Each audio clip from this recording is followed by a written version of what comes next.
I'm Natalie, thanks for joining me on my channel.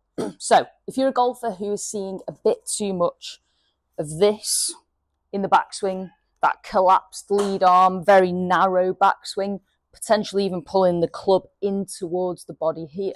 In other words, we're lacking quite a bit of turn, a bit of width, and a lot of lengthening through this lead arm position. I've got a really easy exercise that you can do now, which will give you the feels for the position that you're looking for. It will help you create more rotation, and it's going to work the core and the shoulder really hard, which is exactly what you need to maintain that straighter lead arm.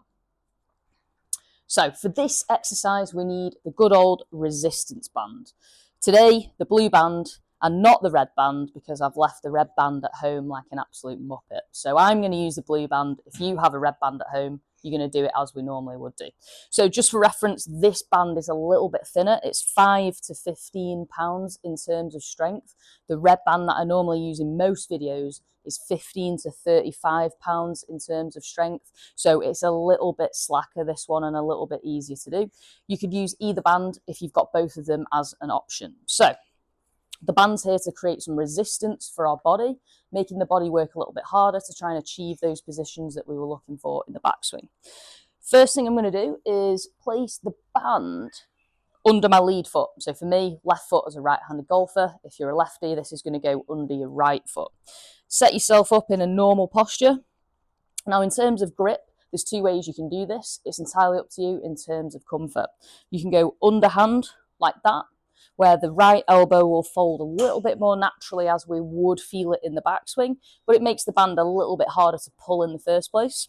Or you can go overhand like this, which would mean that the right elbow doesn't fold quite as naturally, but it makes it a little bit easier to pull the band because you've got the strength of the right shoulder to help you a little bit more. I'm going to go under.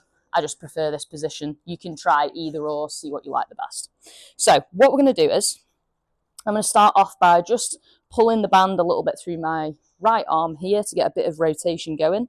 As the band starts to lengthen here and create a bit of tension, my left hand or my lead arm is going to come in, push the band away, and I'm going to imagine, obviously, there was a ball here, and keep looking towards the ball.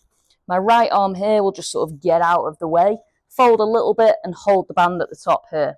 So if I'm holding this position, seriously difficult with the tension of the band, but I can feel my left shoulder working and a lot of my core really working hard to maintain this position here.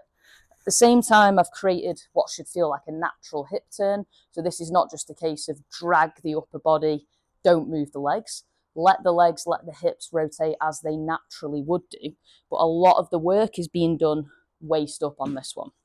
So just to recap, underhand grip for me. I'm going to start dragging through the band, use my left arm and push and extend. So I'm getting that lead arm nice and straight. It's my left hand here that's doing the work, keeping the band out in front of me, nice and tense.